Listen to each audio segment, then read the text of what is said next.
Great, so welcome back to Ragged Theology Podcast. I'm delighted to have my good friend Duncan Cuthill, the Chief Exec of Edinburgh City Mission.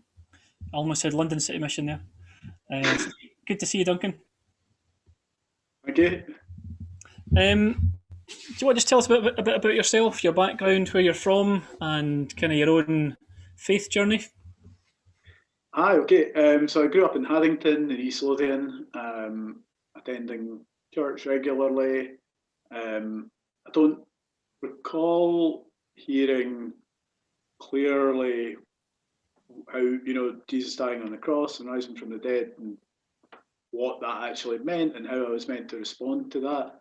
Until I was 15, I went to a meeting in Edinburgh that Nicky Cruz was speaking at, and Nicky Cruz spoke on Romans chapter 10, verse 9, that if you confess with your lips that Jesus is Lord and believe in your heart that God raised him from the dead, then you'll be saved.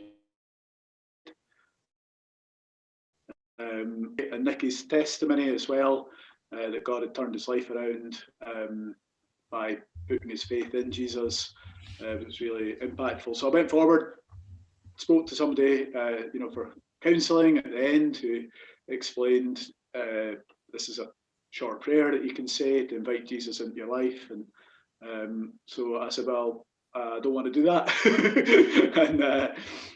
But I took all the literature away, and when I got home that night and I was in my kitchen on my own, I said, God, this is just you and me. There's no kind of religious atmosphere and there's nobody else involved here. And prayed that prayer, put my faith in Jesus, and I remember praying, I know this is the biggest decision I'll make in my life, and that every other decision will be affected by it. So it was a very serious little 15-year-old. So yeah, that's how I came to faith. Okay. And so what happened after that? You finished school. What was what happened after school? I studied business studies at Heriot Watt, and then went through to Strathclyde in Glasgow and did a master's in tourism. Came back to Edinburgh, worked in retailing and tourism for a while, and did a year down in Galloway actually, and then moved to Perthshire with the tourist board, working with, or Visit Scotland as it would be now, and yeah, so that was. Okay. So you and I first met, I think, down in West Pilton, sometime in the early 90s, is that right? Or mid-90s? Yep. So was that the kind of start of your involvement in Christian work? Or? Yeah, I guess it was a sort of foray into Christian work in that sense. I did 6 months voluntary work at West Pilton Christian Centre with where Bill McGilvery was working at the time, and then I actually did the retailing and the tourist board stuff for the next 4 or 5 years, and then joined UCCF. Yeah. So the time in West Pilton, you were kind of sort of testing the water, whether you were kind of called to Christian work, were you? Or? Yeah, and I guess just wanted to sort of, I don't know really, actually thinking back, I think what my reasons were. I guess in the church that I grew up in, there was a very strong emphasis on caring for the poor, and the parable of the Good Samaritan was often spoken about. And so I always saw that emphasis as being a very strong part of an important part of Christianity. And so I think I didn't have a job and was looking to give my time into something useful, and the City Mission just interested me. I liked what I heard about what they were doing, and got my placement, as it were, down in Pilton. And you and I were chatting recently just about some of the challenges of, I suppose, our discipleship journey. And did you at that time, were you attached to a particular church, or were you around Christians who discipled you after your conversion and the start of your kind of working life? Yeah, so I was regular at Crubbers, Sunday morning, Sunday evening, midweek. Helped at the time. Wayne was the kind of youth and student pastor, and so helped Wayne Sutton a little team of us that kind of ran the youth fellowship on Sunday evenings, and we met during the week to plan that. And then I was in a discipleship group with a couple other lads. Went through Knowing God by Packer, still remember that, together. And so yeah, that was a really significant period in my life, I guess, for learning and growing. Yeah. So you went off to join UCCF, and did you work in Edinburgh? Was it or? No, so I was based in St Andrews, Perth, and Stirling. So I had joined Perth for tourist board, and I was living in Perth, and then got a prayer letter saying that they were creating a new position covering those three places. And living in Perth, it's 34 miles to Stirling, it's 34 miles to St Andrews, and it just felt like a real kind of God thing. I felt just immediately drawn to apply for it. I guess the Christian Union at Heriot Watt had been really a significant thing for me as well in my own learning and growing. So. And from there, did you go from there to the London City Mission, or? Let me remember now. Yeah, no, I moved down to London to do Cornhill training course for a year, so I did it full time, and was based in a Baptist church in West London for a year. Yeah. Great. So then you joined up with London City Mission. When was that? Yeah, 2005. Joined London City Mission. Great. So can you tell us a bit about what you did with London City Mission? What you were overseeing a number of mission centres, is that right, and missionaries? Yeah, so the title was Director of Ministries. So I guess I was trying to ensure that the ministries were going in the direction that we wanted, that we were fulfilling our vision, that the outreach team were supported in what they were doing, making decisions about moving people from one ministry to another, appraisals, all of that type of thing. Yeah. And at that time, you're working with John Nichols. You see that he was the director, is that right? Yeah, that's right. Yeah, yeah. What would you say was the kind of highlights of your time down in London? I guess you're just exposed to so many different ideas and views and ways of doing things, So I guess that variety made it it was just really interesting. There was always something else that you were learning, a different way of looking at things. So yeah, I really enjoyed that.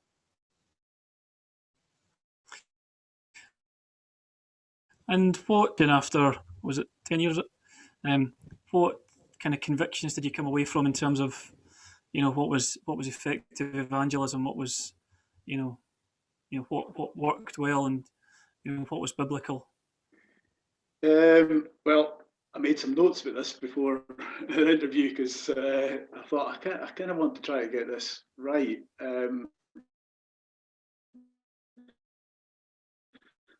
I grew in my understanding of Jesus's heart for the outsider, for the poor, for the sick, for the marginalised, for the oppressed. I think that's a very clear aspect of how Jesus conducted his ministry, and it's unavoidable actually. If you read through the four Gospels, I think it's unavoidable that there is that emphasis, and I learned that I think a growing kind of conviction that evangelism should be done through local churches, and the agencies like London City Mission or Edinburgh City Mission should be working with churches to help them. In 2009, I guess quite significant. So John Nichols, that you mentioned, who was the chief exec, was had been friends for years with Tim Keller in New York. They'd studied together. And in 2009, Keller came over to do a series of meetings called Urban Plant Life. And I guess he just unpacked various different things, like the gospel ecosystem, how in a city, if churches work together, you can be more effective by different churches bringing different strengths and committing to each other, loving each other.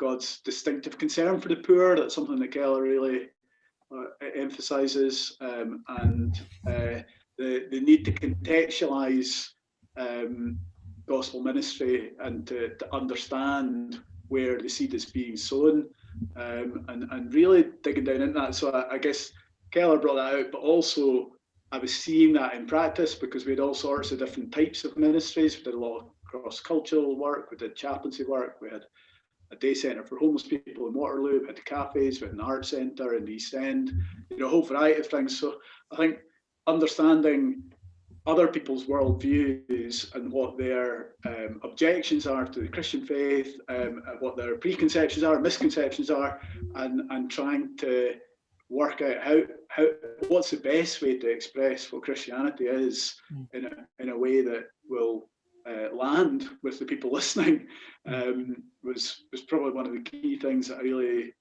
saw and heard and learned while I was working with London City Mission. Am I right in saying, though, that from chatting to John over the years, that, I mean, John would have quite a strong emphasis on, knowing the Bible as well, and knowing what Christianity is, and having a good understanding of doctrine, and one of the accusations of parts of the modern church would be that that some people are very passionate about Jesus, but they don't perhaps fully understand who Jesus was, and they don't fully understand what the gospel is. I think I'm right in saying that teaching was quite an important part in terms of the City Mission staff and missionaries. Yeah, so I mean, John was the training director for 10 years before becoming chief executive, and I didn't actually go through his lectures, but a lot of the team raved about getting that double thing right. So biblical exposition, really understanding the Bible well historically and how it applies today, but cultural exposition, really understanding the missional context, if you like, that you're operating within. Whether I would tend to think of missional context as overseas, but I think even how we look at that in Edinburgh is important. But London, because it's so culturally diverse, you have to engage with that missional contextualization in London. In Edinburgh, it's something that I guess that depends on the context that you choose to put yourself in to some extent. I think you maybe have more control over your missional context in Edinburgh, where in London you're forced to think about it. And John was really good at doing both the biblical understanding of the text and applying it into that cultural context. Yeah.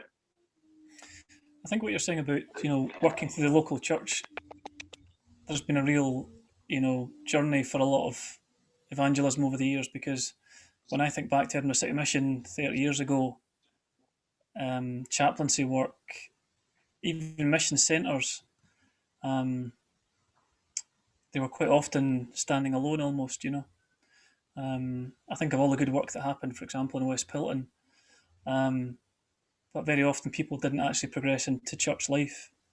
And I suppose that's an emphasis you've brought coming on to your work with Edinburgh City Mission. You moved up to Edinburgh 3 years ago, is that right? Yeah, so if I could just pick up on that, Andy, actually. So when I started with London City Mission, we had about 35 community centres. And by the time that I finished, we had about 12, I think. And we had a variety of chaplains when I started, working with seafarers, post office staff, ambulance staff, the police, prisons. And by the time that I finished, the only chaplains that we had by that stage were in the prisons. So I think I watched that transition happen in London City Mission, from retreating from those two aspects of mission work and a much bigger emphasis on working closely with churches. So to jump into your question, when I started with Edinburgh City Mission, I guess I came with that mindset of how do we play a role with the churches here in Edinburgh? Yeah. So can you just tell us about, I think when we first met, when you came up to Edinburgh, and was it 2017, was it? Yeah. I think, when we met, I think I remember meeting you at Waverley Station at one point, and you quite clearly gave me a kind of vision. You had a vision for, your post and Edinburgh City Mission. Can you just explain a wee bit about what that vision was?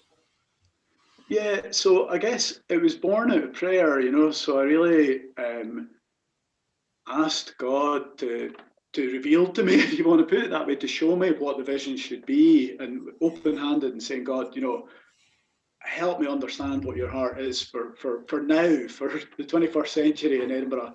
And I think the challenge, to expand that question, the question was kind of how should we reach the whole city for Christ, that was David Naismith's original question that he asked God and that he had a vision for.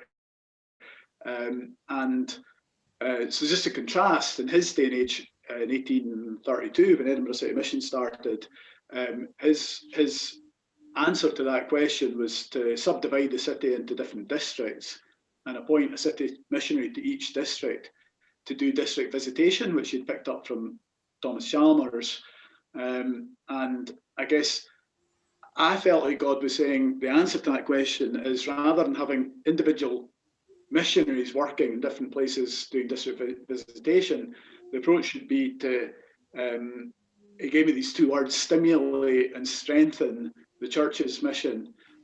And so it's that kind of combination of provoking the church to mission, particularly in teams, particularly community engagement, serving, loving people in the local neighbourhood.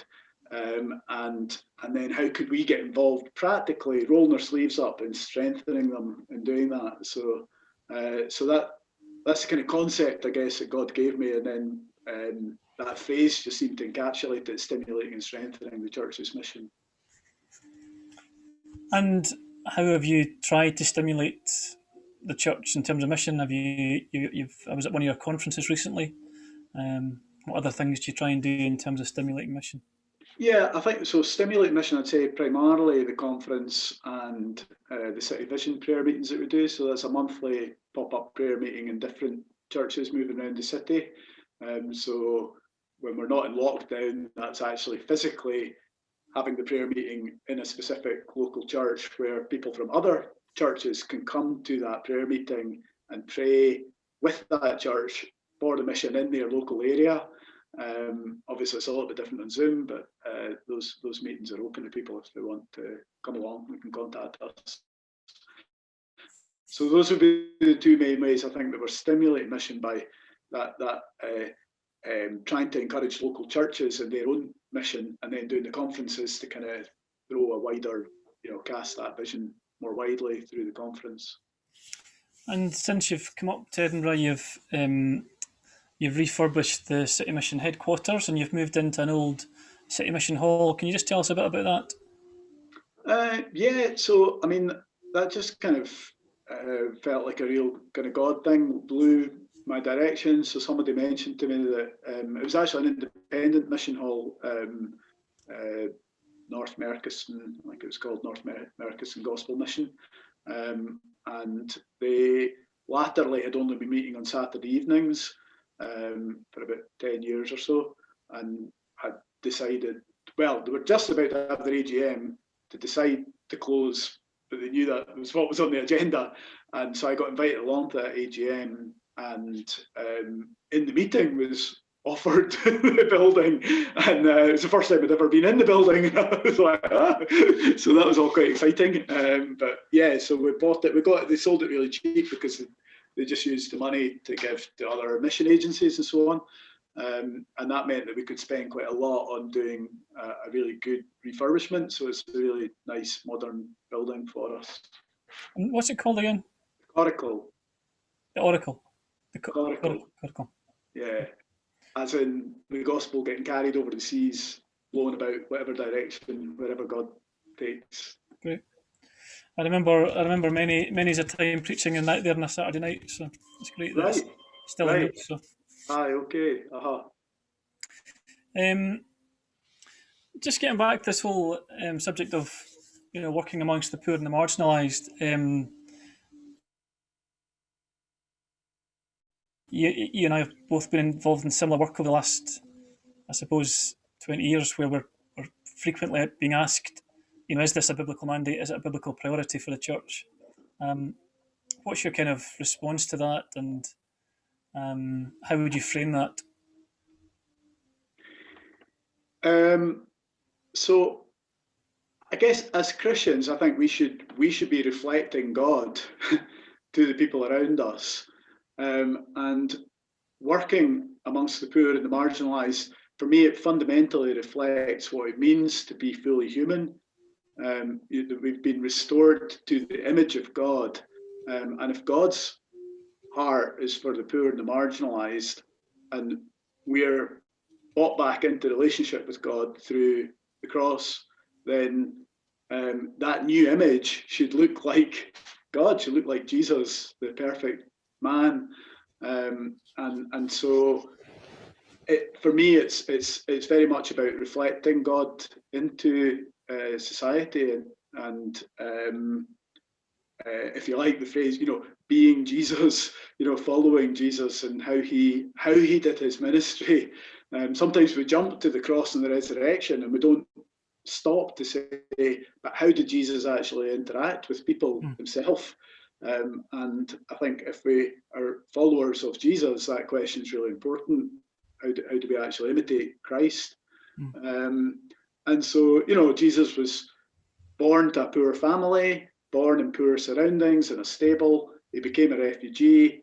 His public ministry, he was a wandering preacher who, he said he had nowhere to lay his head. He was homeless, and so he identified with the poor in that sense.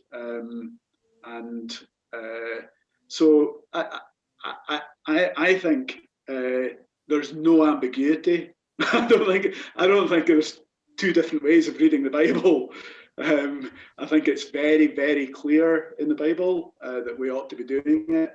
If we're not doing it, we're not fully reflecting God in our world today. With the restoration that God has got for us in the gospel through the cross, part of making that, living that out, and that being completed in our lifestyles, is us serving the poor, loving the poor, caring for the most vulnerable in society. That's what I think. I mean, I'm not preaching it, Andy. I don't like if people choose to approach their faith in a different way.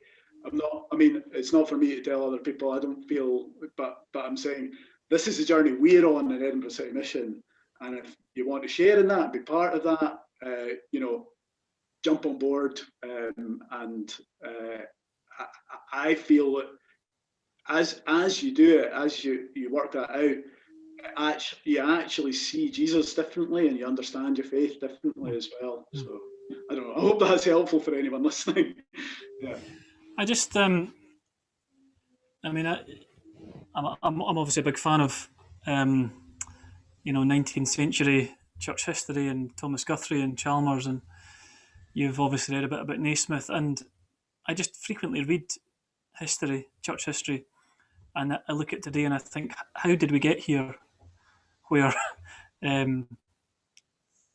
although there's obviously lots of Christians back involved in reaching out to the poor, but there's large parts of the church that aren't, and it's just interesting, I think, to think what's happened over the last 150 years, that the church has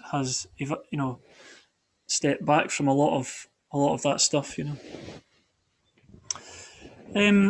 So just thinking about lockdown, obviously lockdown's been frustrating for all of us. How has Edinburgh City Mission adapted to lockdown? So as an organisation, I guess we've changed how we do some of our work. So the food banks, depending on how, it's varied over the past year what the restrictions are, but there have been periods where the food is given out at the door of the church building rather than people coming in. So that has been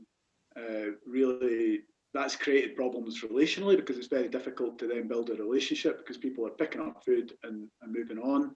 And so I suppose I hope that we're sowing seed for future relationships there, and maintaining that caring aspect of the church's voice. And then with the soul food meals, they're grab and go as well. So rather than a sit down meal, We do 2 now, one at the Methodist Church in Newington and one at Grubbers on the Royal Mile. And we opened the Storehouse the same week as lockdown in March 2020, which is a food storage and distribution centre in Sighthill, buying top-up food for all the food banks and food for the soul food meals. So that's a new aspect to our work, really, and we're looking at, I think the next stage for that is we really need to get a van, because the amount of food that we're distributing now is getting so much that it's not good for people's cars, the weight of the food. So those are some ways that we've changed and developed during lockdown. And for those who don't know much about the City Mission, are you able to talk about, you know, do you have to hand, you know, how many, how much food you've given out over the last kind of year, for example? You know, what's the size of the City Mission in terms of staff now, volunteers? Well, in terms of food, so we supported over 4,000 people. I think about 1,400 of them were children. And so on average, people are supported for 5 weeks. So it's to help them through a crisis. We're not creating a dependence culture. So that's over 20,000 food provisions that we've made through, in partnership with the 9 churches that we partner with and the volunteer teams from them. It's probably about maybe, I don't know, 60 or 80 volunteers involved with the food banks. We're developing the refugee ministry, and there's various people involved in that work. Soul Food, at the moment, they run the meals with maybe about 5-6 people. And then we partner with Bethany doing the caravan, so there's 40 different churches involved with that as well, partnering with that. So our staff team, there's 12 of us on the team at the moment. We've got somebody new starting part-time next week, a couple other positions advertised at the moment, so heading for about maybe 15 or so on the team. And if somebody's watching from Edinburgh that would like to get involved in the City Mission, how could they get involved? If you go on our website and find the relevant bit and click on the right box, then you get added to, or email us at mail@edinburghcitymission.org.uk, and we can get back to you. So people could help with potentially the food banks and the soul food and. Yeah, so we need to look at it. So actually, the person who's starting new next week is going to be a part-time volunteers coordinator, Olivia, and so Olivia will help to explore with people what they have to offer and look at which areas of the organisation we particularly need help in, geography, all that type of thing, taking all that into account. But yeah, we could definitely look at that with different people. Yeah. So we were doing a podcast recently about Christian leadership, something that I'm very passionate about, and I don't think enough emphasis is given on it. I think there are some good examples, there's some dreadful examples of Christian leaders. How would you describe your own leadership style, and who has inspired you over the years in terms of your leadership journey? My own leadership style, I guess I aspire to serve. That would be my desire, that I'd be serving primarily our team, to help them feel supported in how they serve others. I feel I would like to think I'm very pragmatic, so really keen to look at what actually works, what works best, and how do you move things forwards. I think vision is important, so I place a lot of emphasis on that, our vision is to help to create a mission movement across the city, to help churches prioritise mission. I feel like God's given me a vision for adding 30 mission strengtheners to our outreach team, and we're beginning to get there. That's started. What else? I try to zoom in and zoom out. So what's the big picture? What's the detail? What's the big picture? What's the detail? And keep on doing that and trying to, and then also try to make links. So I join dots and try and work out. So there's this person with these skills, and this building and these resources over here, and there's something else here where there's a gap, and how can you join those? Is there a way of connecting them? Partnerships with different organisations. I guess I have a burden for unity. I think church unity, again, is essential. It's not an option. The choice that we make is our willingness to live out the unity that already exists. So trying to enable that, I think, and support that and encourage that would all be part of how I see leadership. I don't know, but yeah. And who would you say has inspired you in your own leadership journey? Well, when I worked with UCCF, Andy Bathgate was originally my boss, and then Stuart McPhail. They were both brilliant bosses. I learned loads from both of them. And Kay Cathcart, that I worked with as well in UCCF, who's in Edinburgh, and a lot of people know, has also been a very inspiring leader for me. Then sort of bigger names, I guess some of the bigger names in New Frontiers, Terry Burgo, Dave Stroud, Adrian Holloway, those guys have all impacted me. Rico Tice from All Souls, Lying Place, Christianity Explored, Nicky Gumbel, Holy Trinity Brompton, with the Alpha Course. I think these guys, when you step into leadership and you try to carry that mantle and you're trying to take things forward, you're trying to outwork when you look at these guys, and I mentioned people from a variety of different theological, so different folk listening will be like, oh, I like that person, maybe don't like that person so much, or but actually, my admiration for each of them that I've named is massive, because I think leadership is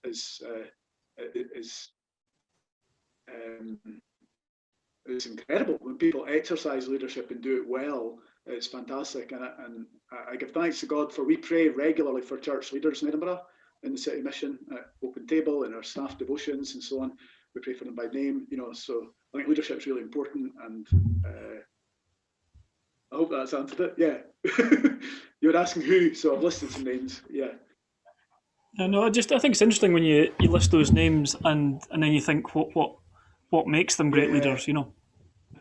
I was walking with somebody yesterday, and we were discussing some challenging issues, and they mentioned Andy Bathgate, and spoke about his wisdom and his humility, and these names come up again and again, clearly, that have touched many lives, by great leadership, but Andy's style is clearly a very humble, servant-like leadership, isn't it? Mm-hmm.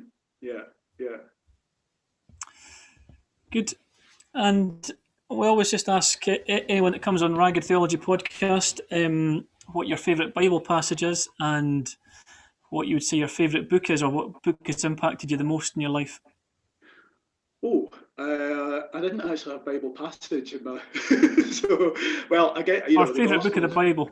Okay. I mean, the Gospels and Acts, take that as a bit of a read, but Ephesians, I think, has over the last few years really bubbled up to the surface for me. That there's so much in it that is so rich and helpful. It's a brilliant book.